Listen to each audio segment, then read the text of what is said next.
Hey, we're back again. Got some results on the molasses slurry removing rust for you guys to see. I've been working on the bike here trying to sort out the clutch. I put a brand new Barnett high performance clutch, high heavy duty diaphragm spring in it. Wasn't working right. Went online, did some reading. Apparently there's a spring plate in the center of the clutch pack that goes bad between 25 and 35,000 miles.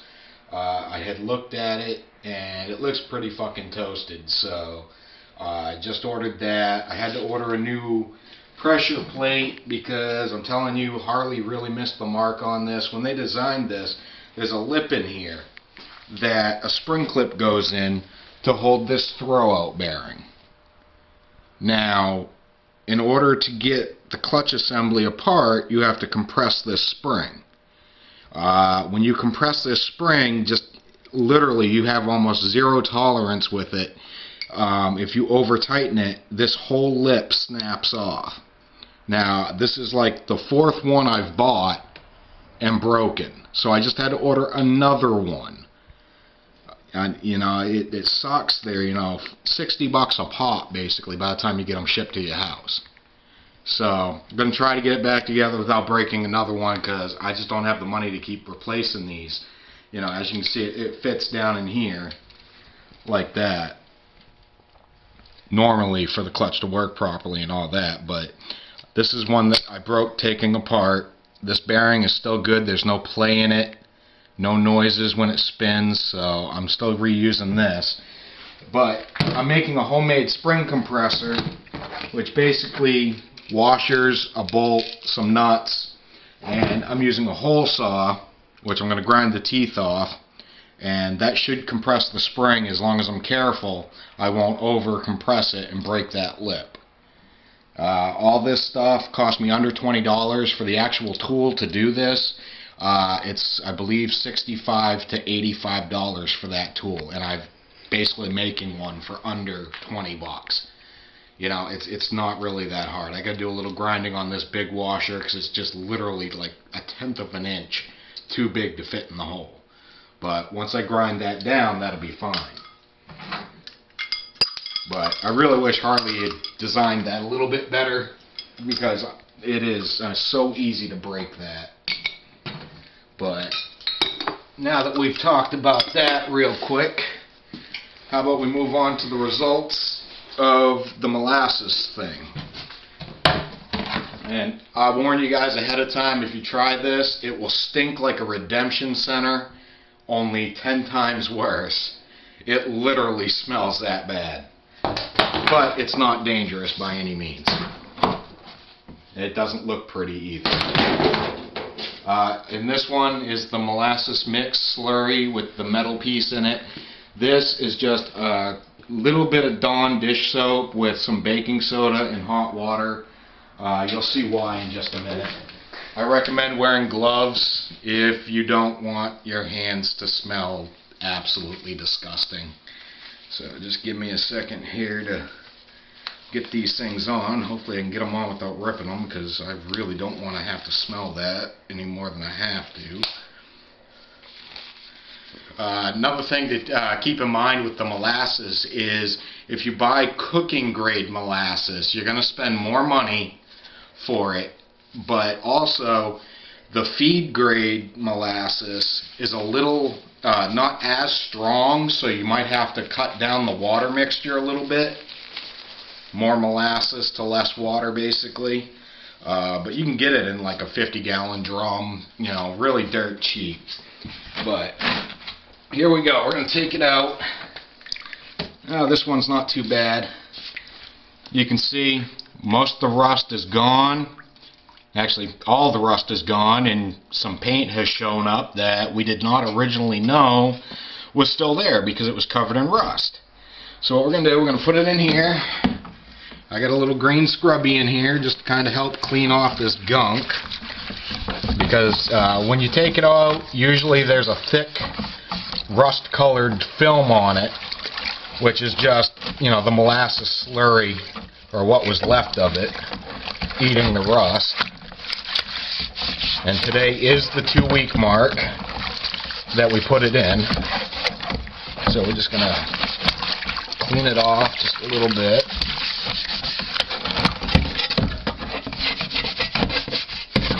You know, make sure you get all little creases and dents and all that. And you really shouldn't have any problems with it. And I was actually really shocked. Me and a friend actually had a bet going whether it was going to work. I said it would, he said it wouldn't, so now he owes me $1, which is our favorite way to bet because I don't drink beer. And you can pretty much see on it where you need to scrub it off. It's just to get the film of molasses off it. You don't have to scrub that much. I mean, that was barely any scrubbing going on. I'm going to dry it off so the light doesn't keep reflecting off it and ruining the view. Just take some paper towels. And you want to get it as dry as you can right off.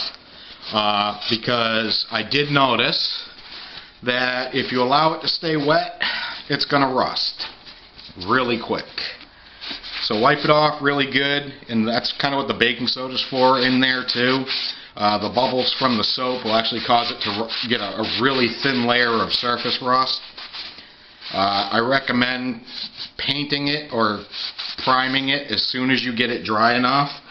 A good etching primer would be preferable, but even regular spray can primer, which is what I'm going to use here in a minute, will do just fine. I mean, just keep in mind, if you're going to repair it, you're going to have to take that back off to weld on it and do whatever. I almost got it pretty clean here. I do recommend doing this in bigger containers. It's not really cost efficient to do it in small batches like this. It's more affordable if you do big batches, big pieces, which I've got a ton of big pieces. Hopefully I'll be doing the fenders for my father's Model A, he asked. He's going to donate a 100-gallon drum, basically. It's a horse waterer, to this little excursion of rust removal. There we go. And as you can see, that's all metal. You can see it gets right down into the pitting of it. There's still black paint on this, and I'm sorry I couldn't tell you what the hell this is. I think it's an insert for an inner fender on the 41. But all the rust is gone. All that's there is surface pitting and what's left of the black paint that it originally came with. That's 2 weeks in the molasses mix, and it came out. I washed it off briefly, and you guys are seeing the results. It literally eats the rust, and I was shocked. It actually works. So what I'm going to do now is prime this thing so it doesn't re-rust on me. Let's see, what do I got handy here? Rust-Oleum high heat paint. I don't plan on reusing this, so it's not really that big of a deal.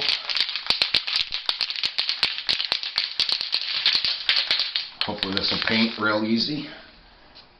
Ah, come on. There we go. You know, just make sure you get it all covered because this will re-rust.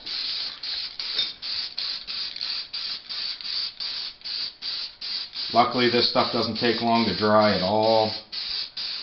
And this will just keep it good shape until you're ready to work with it.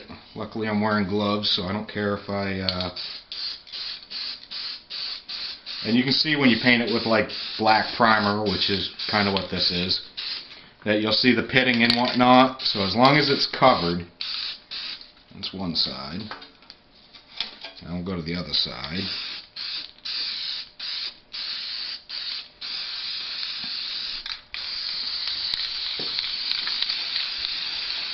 Luckily this doesn't take any metal, so you're not really losing it. You don't got to be that careful with it.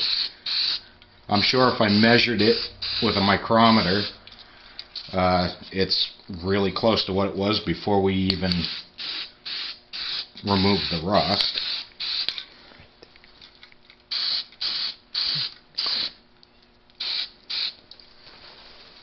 There we go.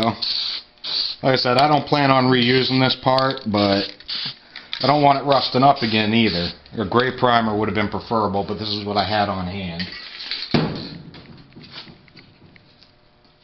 You know, I got a little black fingerprints on it, but that's totally covered. It's not going to re-rust. Didn't hurt that piece at all in that mixture. I warn you, don't do it in the house though. It literally smells like a Redemption Center times 10. It's disgusting. I'm just going to set this over here on the ladder. Let that dry. The 41 DeSoto is still in a snowbank. Can't get at it. Even if I had shovels, it's not going to be good. Hopefully we'll get some heat and get that snowbank melted down enough so we can get out the parts. And take these gloves off. And before I let you guys go, this is going to be kind of a short episode, but I'm going to show you that spring plate because everybody needs to know about these. Some people take extra clutch plates to replace that spring plate so that they don't have to keep replacing it. But the problem is, I didn't save my old clutch plates, which weren't the problem, and I didn't know at the time. Go figure, do some reading before you try doing stuff. That the spring plate went bad. And that's what this piece is right here that hopefully I can get out. There we go. You'll see that it's really dark around the center, and that's because it's burnt out. It's supposed to expand and take up the slack in the clutch when the clutch is engaged, and this one does not do that, so it's bad. Now the only reason it's still in the bike is because your clutch plates have to go in a certain order. I don't want to lose the place where that spring clip is, because if I lose that, then it's a whole friggin' mess, because it's a pain in the ass to get the actual instructions as to, you know, what order things go in, you know. So, and most mechanic places, Harley places, they're not going to volunteer that information because they want you to bring your bike in so they can do it and make money. Well, this is stuff that you can do yourself.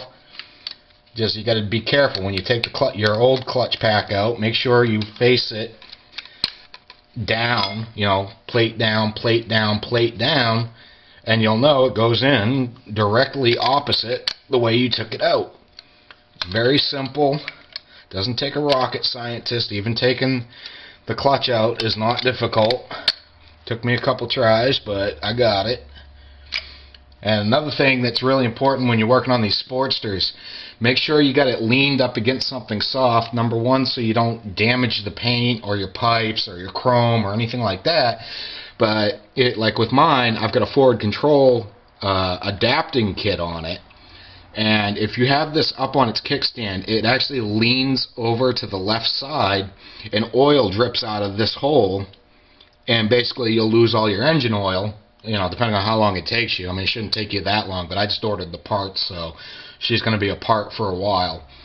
But to avoid losing the oil, you know, just lean it that way. The oil's not going to come out. You're only going to have what was in your differential.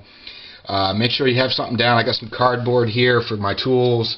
I got a tote here that caught most of the oil. It's going to be a mess to clean up, but basically it holds all my parts because it's got these little plastic fins here. So I know all my parts are right here, and I don't have to worry about, you know, chasing them across the floor wherever they go. Another key thing is make sure you have, I mean, needle nose pliers work great, but these snap ring pliers are a must-have. They work so much better than trying to do it with needle nose pliers. Make sure that when you do these clutches that you clean out all the debris, because once your clutch goes, you usually get some friggin' metal flakes and stuff like that in there, and you want to make sure that that's all cleaned out so it can't corrupt your new plates. So with that said, guys, I'll give you an update when I get the parts, which probably won't be till next Monday or so. You know, this is Sunday, so about a week from today. Well, maybe 2 weeks, depending on where they're coming from. God only knows. This is actually a new gasket. Surprised I didn't break it. I was careful not to break it when I took it off because I didn't want to spend the $35 for a new one. But yeah, as soon as I get this back together, I might even make a video putting it back together, although, I want to be real careful not to snap that ring again. But other than that, we haven't made any progress on the Dodge, working on the bike, as you can see, praying for spring, praying we don't get buried in the snow again. So with that said, guys, the molasses trick works great, and like, subscribe to us. If you got any questions, any answers as to, anything I've said here, if you got helpful hints, comment below, or follow us on Facebook at Angel Customs. So thank you. Have a good one.